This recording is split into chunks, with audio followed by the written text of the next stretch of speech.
Continuando nuestro estudio en el libro de Números, llegamos hoy al capítulo 8. En este capítulo tenemos las lámparas del candelero y el lavacro para los levitas. Este capítulo continúa describiendo la purificación que es necesaria como preparación para la marcha a través del desierto. Tenían que estar limpios porque iban a seguir a Dios y servirle. Al principio parece que todo esto acerca del candelero no pertenece aquí. Uno esperaría encontrar este capítulo allá en el libro de Éxodo, donde aparecen las instrucciones para el tabernáculo.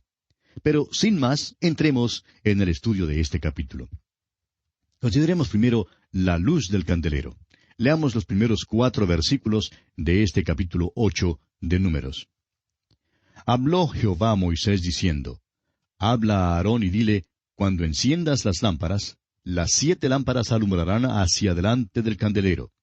Y Aarón lo hizo así, encendió hacia la parte anterior del candelero sus lámparas, como Jehová lo mandó a Moisés. Y esta era la hechura del candelero, de oro labrado a martillo, desde su pie hasta sus flores era labrado a martillo. Conforme al modelo que Jehová mostró a Moisés, así hizo el candelero. Este candelero era uno de los artículos más hermosos en todo el mobiliario del tabernáculo.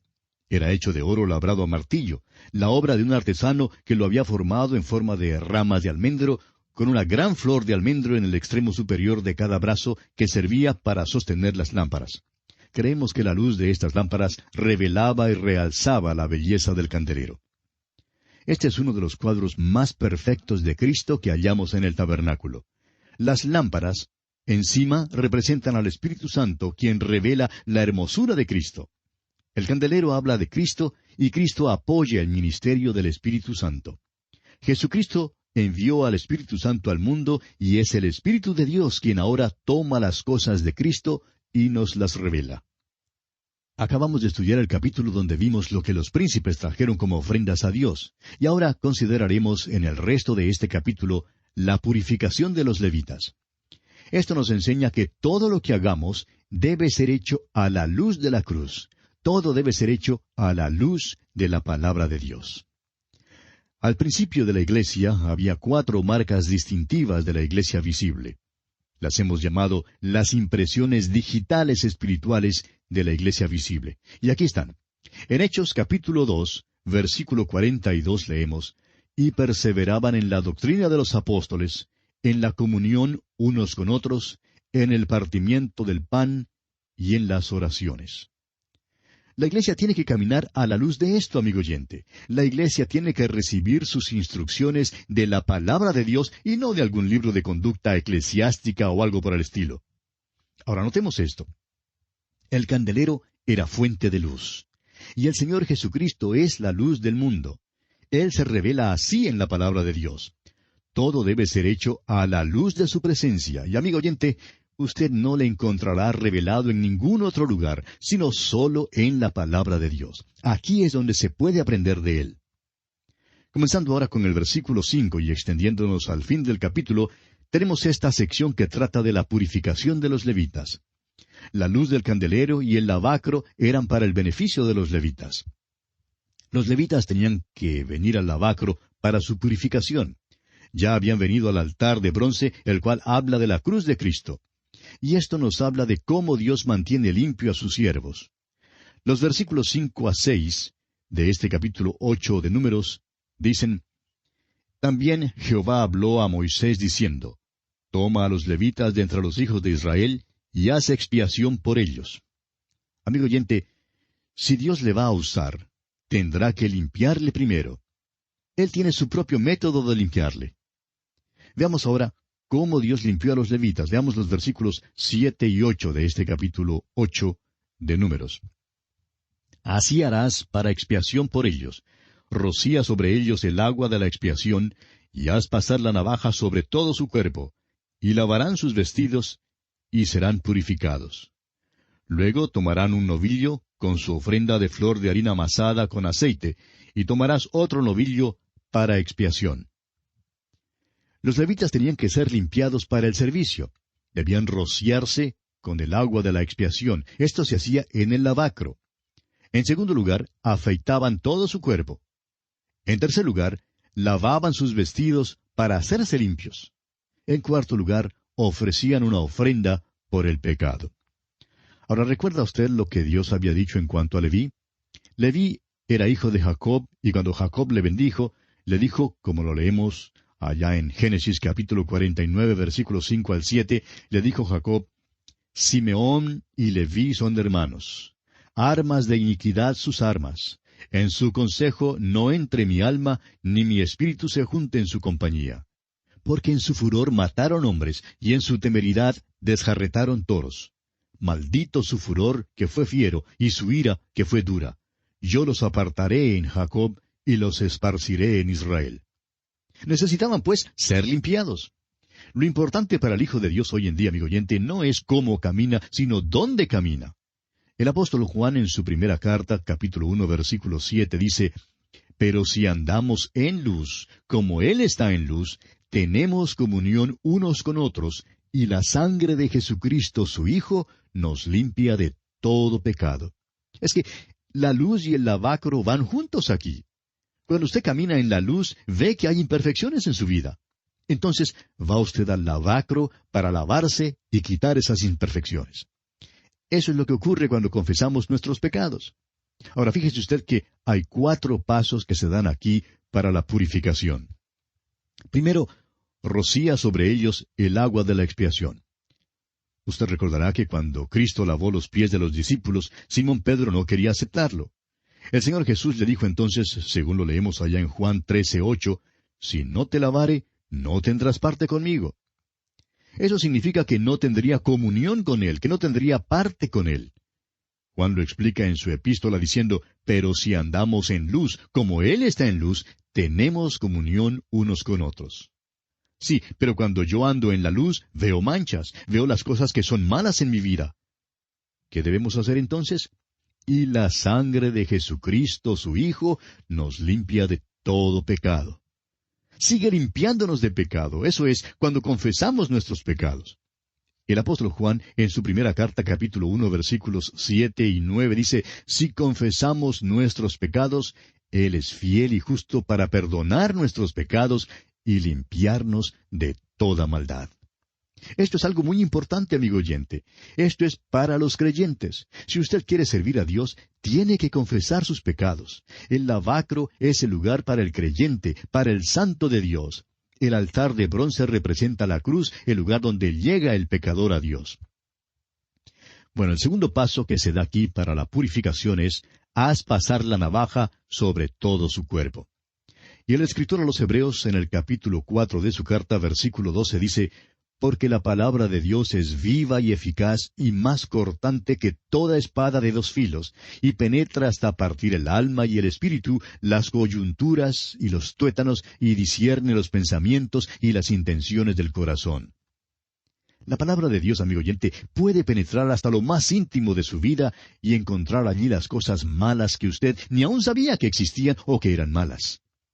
Esta es la razón por la cual Juan dice en su primera carta, capítulo 1, versículo 7, Mas si andamos en luz, como Él está en luz, tenemos comunión unos con otros, y la sangre de Jesucristo, su Hijo, nos limpia de todo pecado. Necesitamos pasar aquella navaja afilada sobre nosotros.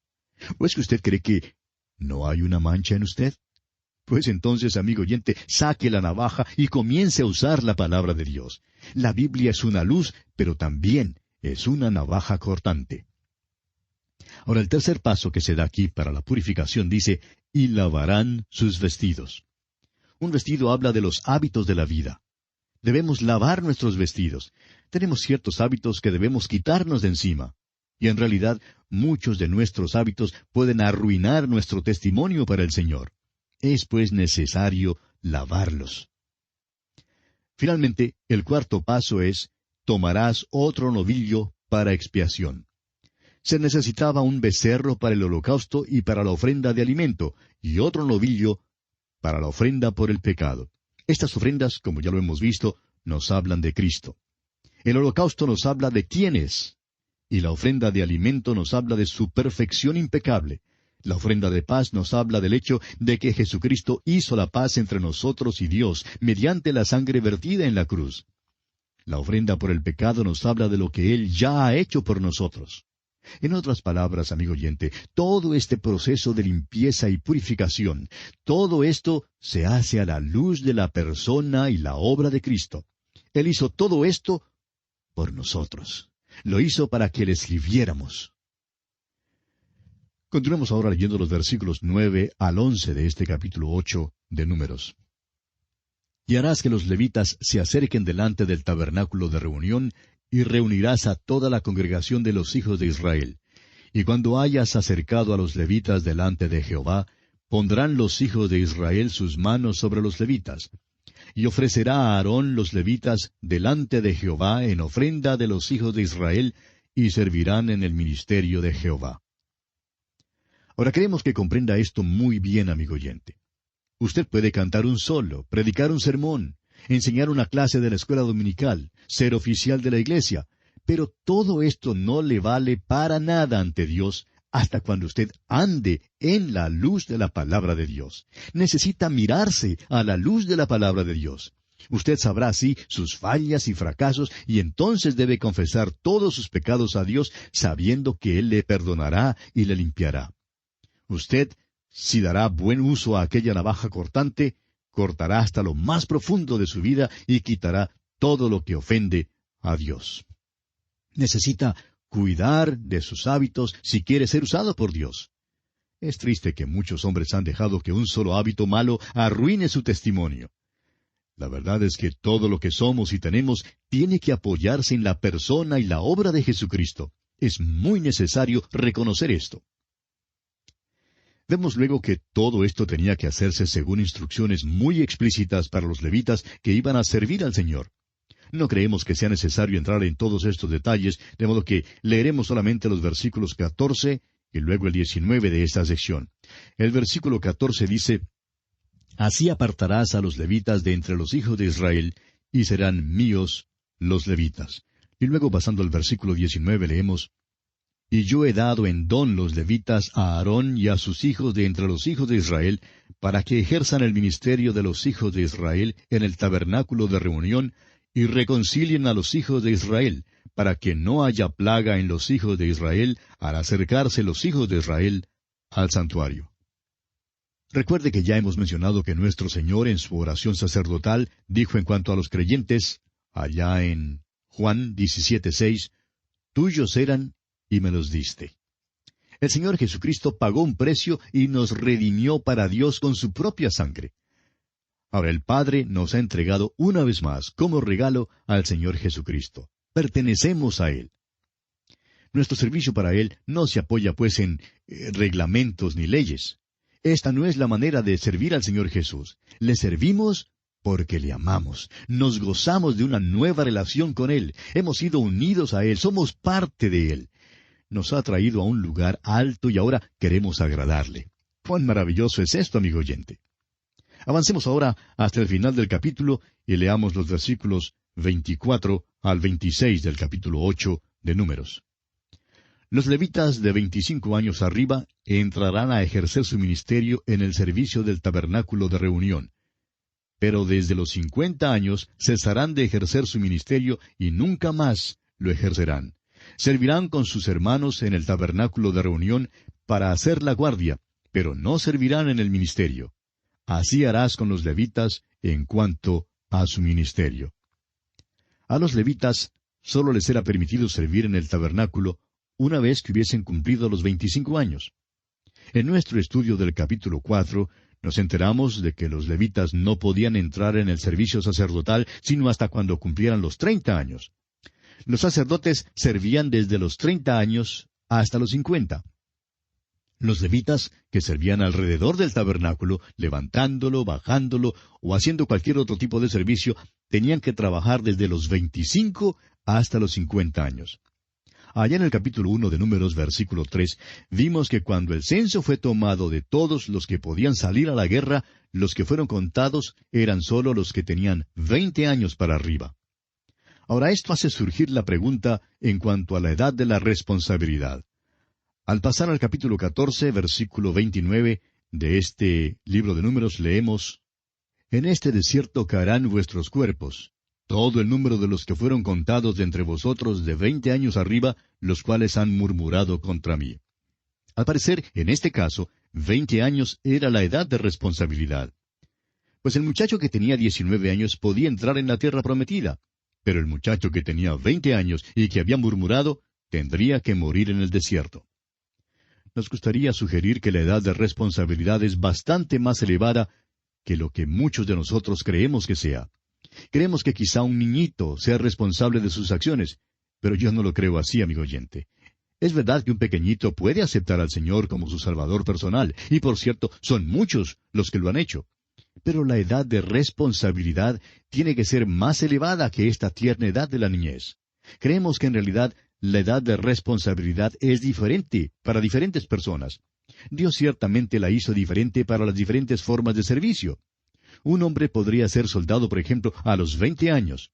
Un levita podría servir en el tabernáculo a los 25 años. Un sacerdote, por su parte, comenzaba su servicio sacerdotal a los 30 años. Lo importante, amigo oyente, es que debemos instruir a los niños y niñas y animarlos a aceptar al Señor como su Salvador personal a una edad temprana. Lo importante es que nuestros hijos, nuestros niños, confíen en Jesucristo como su Salvador personal. Y así, amigo oyente, concluimos nuestro estudio de este capítulo 8 de Números. Y aquí tendremos que detenernos por esta ocasión porque nuestro tiempo ya se ha agotado. En nuestro próximo programa, Dios mediante, entraremos en nuestro estudio del capítulo 9, y en este capítulo consideraremos la celebración de la Pascua y la nube que cubría el tabernáculo. Es la segunda división mayor de este libro de Números que hemos intitulado En marcha adelante. Y veremos que la Pascua es celebrada por todo el pueblo de Israel en la marcha a través del desierto, pero que surgió un problema. Le invitamos, pues, a acompañarnos durante nuestro recorrido por el capítulo 9 de Números en nuestro próximo programa. Será, pues, hasta entonces, quiera el Señor bendecirle ricamente.